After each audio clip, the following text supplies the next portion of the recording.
Do you struggle coming into the last 6 holes of your round? Then today we are going to be talking about how you can plan your way around and what you need to do to help you lower your scores and get under that handicap. So we are out here again today with mid-handicap Dave. We are talking the back 6 holes now, so the ones where we need to get our score and keep it together.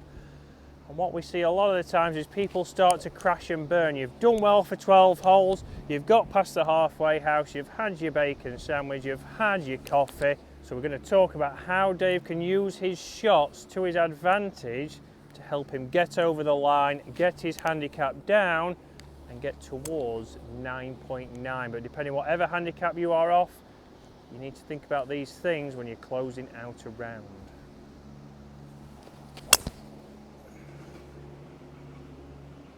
So, not Dave's best shot. A little bit of a par 5 swing there where he wanted to reach into when we know he can't. But in the rough, down the left, what do we do from there to make sure he gets the score he wants and doesn't start shedding? So, not Dave's best shot here into the rough. It looks like it's sitting down a little bit. And this is where we start to see people at the end of the rounds go, well, I might be able just to get my 3-wood to that. And if I get my 3-wood, I can get quite close. But here for Dave, we want to be thinking an iron. We're in the semi-rough, we're not in the rough, so it is sat down there. We're thinking 5-iron, Dave? Yeah, I was thinking rescue club until you started talking. The reason we go 5-iron is look at the ball. There's a lot of grass in between there, so we need to get a little bit more down into that. We're not going to get the strike with the hybrid potentially, and just because it was called a rescue doesn't mean it is going to rescue you from this situation. Thunderbirds can rescue us sometimes, Chris. Well, true. So Dave wants to make sure he hits down into this golf ball a little bit more, so he'll get a little bit more weight on his left and then commit to that shot. And that is a great shot. At the corner, nice bounce, and that is the shortest route in, so a little bit more weight left, helped him get down into the ball, which has helped it come up and towards where we want to be. So not from Dave's best drive, but down here at 150 roughly. Dave's going to bushnell this. He's just said that's a back right pin, which is a no-go. Up and over the trees, we know Dave doesn't always get the highest ball flight, so here we should be going middle of the green. Middle of the green's never a bad place to be, as we know. A lot of people start to take this on, catch the trees. Right, yes, we know maybe hitting to the middle of the green is rather boring, but if boring scores you well and gets your handicap down, for me, that is all that matters. So, how far, Dave?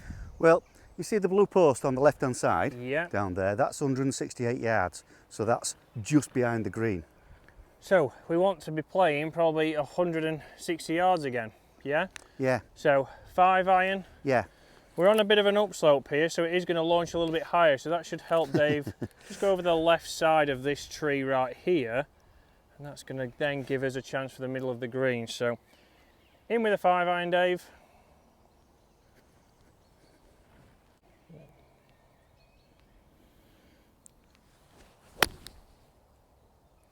Bit of a pull. Started left at the blue post. So not a bad place to miss there, so it's just left of the green, but we've got all the green to work with. So this is what we've got to think here. If Dave had gone on the aggressive line and caught the trees, he'd have a much harder shot to this back right pin. So Dave's gone extra conservative there. Yes, it was a slight pull, but it is the best place to be for this flag. So Dave mentioned this blue stake. I think he just went for the blue stake, but you can see here we've got all the green to work. We've got a little bit of a ridge as Dave walks up there now to get over. Then we've got plenty of green. We've probably got a good 60 feet of green to work with. It's a Mackenzie green as well. There's a big slope in the middle of it, yeah, Chris. There's a big ridge here in the middle, which Dave is just approaching. So you've got to think here, if he was throwing a ball here, we'd probably be landing it just as I walk past this area. And then we want something that's going to run up the slope and run towards the flag. A little bit of left to right up at the top. So what club are you thinking, Dave? Thinking 9-iron and drop it about here on the flat, Chris. Yeah, perfect. So 9-iron is going to get it over, but it's also going to get the run. So 9-iron for Dave. I'll get behind the flag. I must be listening to what you tell me, Chris. Actually listening for once. So here, a par 5, this is what we start to see on people's back 6 holes. You get a par 5, you start chasing because you are under your handicap. You start to think, if I get one more here, I'm going to be all right on the way in if I do drop a few. But Dave's obviously not hit a great drive, hit a good second, pulled his third. We're still in a good chance to get a net par here. With a good chip, we'll get out here with a par net birdie. But he's not chasing it. He's not trying to get this obviously to a foot. He's not going to do anything fancy. And a lot of people here would get a 60 degree and try and hit a shot they can't achieve.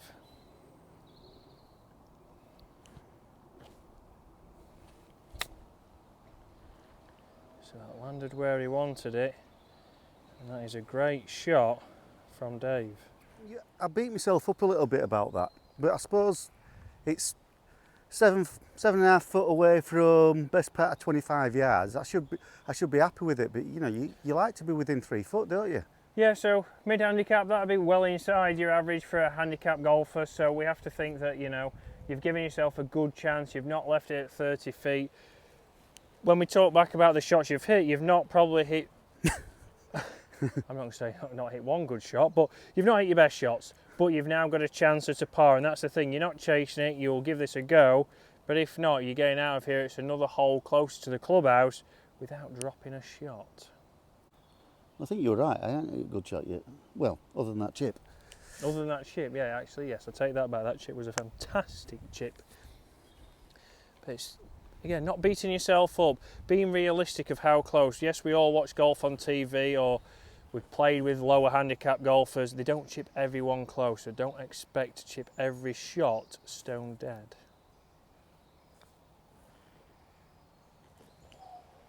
Great putt there, so a slight... Thought it was going to come from the right and it stayed where it was. Yeah, so a slight misread, but a relatively straightforward 6, a par, or a net par. We move on, still under par.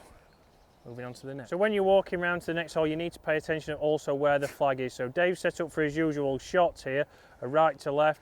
But is the pin at the front? Is it on the right? Is it on the left? That's what you need to think about, because it might change where you hit it on the hole. Dave's looking at me. I don't know, Chris, because I didn't look. And Dave's not looked at it. So that's a classic there. He hasn't looked where the flag is, because it might depend. If you're on a short hole, you might change your club so you have a longer shot in, because you might get too close and have one of those fiddly shots. So pay attention where the flag is. Here at Garforth, you do pass a lot of the holes, so Dave can obviously constantly be looking, right, what club might I need, where's the best place to miss, and you can start to think about it before you get here. So out to the right. It's lucky it was a toe hit, Dave, because that has worked back onto into the right rough. Yeah, there's a bit of rough. It opens up a little bit on that corner, so it should be all right. No, it opens up. Sent it up and over those trees. Lucky he got his usual draw, but it opens up the hole.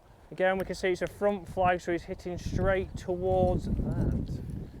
So like we said, a front pin on the right hand side. Dave's hit it into this elusive gap where he knows it opens up. It's pretending like he meant to hit it over and hit it over irregular, but a long way in, but we know we can play left of that flag, so plenty of green to work with. So we're going to get a yardage here shortly. A relatively blind shot, but that's where you've got to be looking as you're walking up the fairway. Where is it? How many people don't look where the flag is, walk to here, and then they're not sure if it's on the right side, if it's in the middle, and that's the big problem. 169, Chris. 169, so obviously back of the green will be about 190, so I'm thinking here we want to go with, let's have a look at the lie. It's a reasonably fair lie, so there's not much grass in between that, so 5 hybrid. You waited until I put my hand on that, didn't you? I did not, Dave, no. We all knew what it was going to be. Right, so Dave's going to go just left of the flag, because that's the miss. Obviously we don't want to be short-sided right and in the bunker, which hopefully you can see from that camera angle. Dave's gone 5 hybrid here. Again, if this was sat down in the rough, we would potentially look at obviously taking more loft, taking an iron, even something like a 7 iron and coming up short, and just making sure from there we can get on. But since it's sat nicely, we're going hybrid, we're going left of the flag. And that is a fantastic bit like that. shot. Just like that, David. Took a great bounce. It'll be very interesting where that has finished. But like I say, even if the ball sat down, yes, it's a par 4, but we do get a shot on here, so take your shot, use it to your advantage. And we can see Dave here is actually past the flag. Oh dear. That's not a bad thing, Dave, because you've been short of the flag every single time. So. Yeah, but it's not the nicest of puts down that hill. No, but again, thinking negative already, take the positives. Good shot there. Yes, a tricky putt downhill, but start to think, right, now I can give myself a good chance. I've got a shot, so even if I'm outside 33 feet, if I three putt, again, I'm getting closer to the clubhouse. I know on the next hole, we also get a shot. Next hole. So, a great shot there. It is outside 33 feet. Dave is still panicking going on it, but he is more fired up that it's gone around about 180. Getting into the breeze here, so a solid shot, but this is where, as a mid-handicap golfer, you know you don't always strike it out of the middle, but I would prefer to see people go long, then come up short. But the thing is, Chris, if the pin had been where that ball is now, long would have been through the green. Yes, it would have been through the green, but we were playing the back edge number and you still probably wouldn't have hit it long. I suppose there's that banking at the back, isn't it? It's not going to go too far. And we're not saying to hit it through the back, we're saying that a lot of people don't hit it as far as they think, which is just like Dave. See there, that is yes, that's gone 180 into the breeze, which is a great shot. A lot of people take that as their best shot. We've got to take an average, so we know on average Dave doesn't hit it this far every single time. This well. Or this well every single time, but when he does, take that and move on. Tricky putt here. You're not kidding.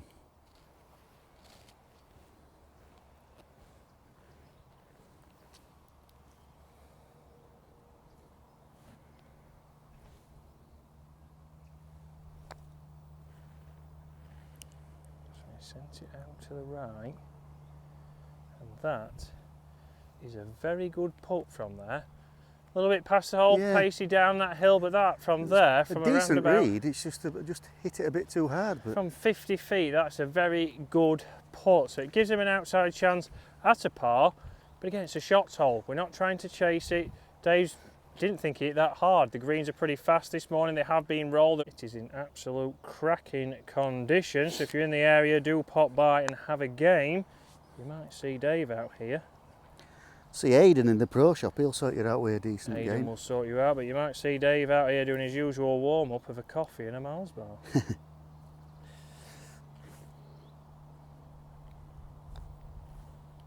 Oh, that is a great two-putt.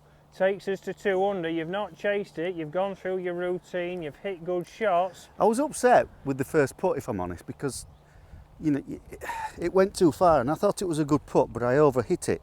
But you beat yourself, as I said before on last hole, you beat yourself up a little bit because you know you want it to be within a couple of feet, don't you? But it didn't go too far. So Dave was around about 55 feet there, I would say, maybe even 60, and it was around about 4.5 feet. So on tour, you've got 10% dispersion from the distance you are. So that would be inside tour average. But as a golfer, as an everyday golfer, Dave would beat himself up, and if he did miss that, he'd be angry going towards stroke index 2, which can't always reach. We're here on the 15th hole, stroke index 2, like I said, and you see that it's a hard finish here at Garforth. So the last 6 holes, we're looking at stroke index 7, stroke index 11, stroke index 2, 15, 5 and 9. So there's only 1 hole out of the last 6 where Dave doesn't get a shot.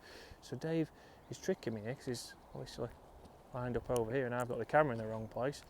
But this is a hole that is 443 yards, so it's going to take 2 exceptional hits to get there. Although Dave said at the weekend he got there in 2 and then 3 putted. We don't want that today, Dave. Thanks for that, Chris. 2 under par with 4 holes to go.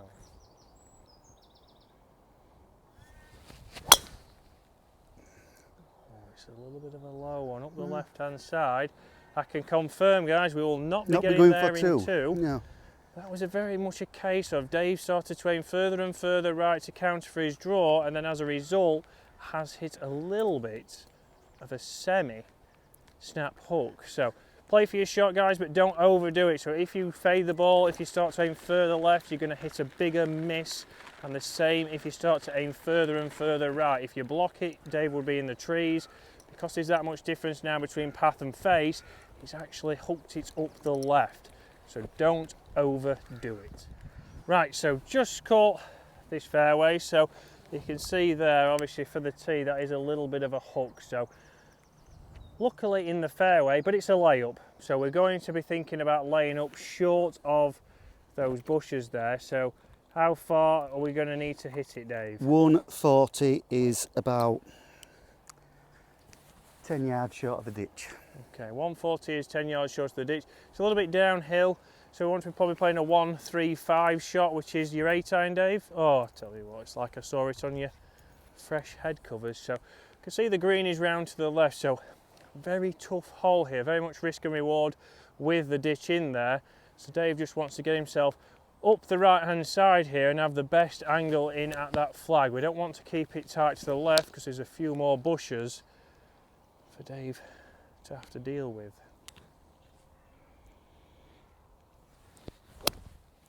So we struck that fantastically well up the right hand side. A wicked bounce there. I think that's got a good angle into the green. So a wicked bounce off that mound there that has just pushed it, unfortunately, into this semi-rough. It's not sat too bad, but you can see we've just about got a shot to that flag. So Dave's just bushing that now for us. How far, Dave? 132, but 137 with the slope. Yep, so uphill here, so 132 playing 137. It's that same 8-iron, Dave. That's what I'm going with. Perfect, and we can go just left of the flag here for Dave, because the pin again is relatively centred, so just going to make sure that we miss these trees here on the right. We get a shot, so we're just playing this as a par 5 now for Dave. It's a hole, it's very rare that Dave's going to reach this green in 2, which is not a bad thing because that's what most golfers are going to do on this hole. But play it as easy as possible. That's a great shot, fading back, nice swing, and that should It's all right, is that? be pin high, which as we know on this series has been a rarity. We've got a chance, Dave. Oh, so maybe just short of pin high. Only just short of pin high, but that's better than where Dave's been in the start of this series. So between 10 and 15 feet, so a good shot there from 132 yards. That is inside tour average. So again, in regards to how close you hit it, we ask a lot of people, mid-handicappers, from 100 yards how close you want to hit it. A lot say, well, I'll be happy with inside 10 feet. Wouldn't we all?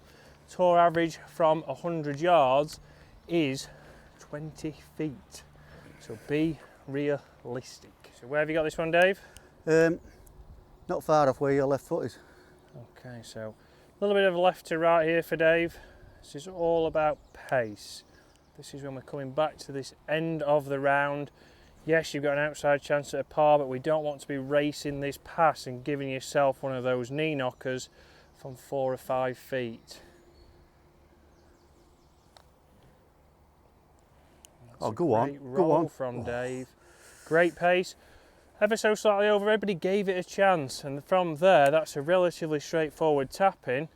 Not a great drive as we saw from the tee. A good second, a good third, a great putt, and a 5, which leaves us at 2 under going into the last 3. So we don't get a shot on next week's first hole, which is a par 3, but then Dave gets 2 shots on the final 2 holes.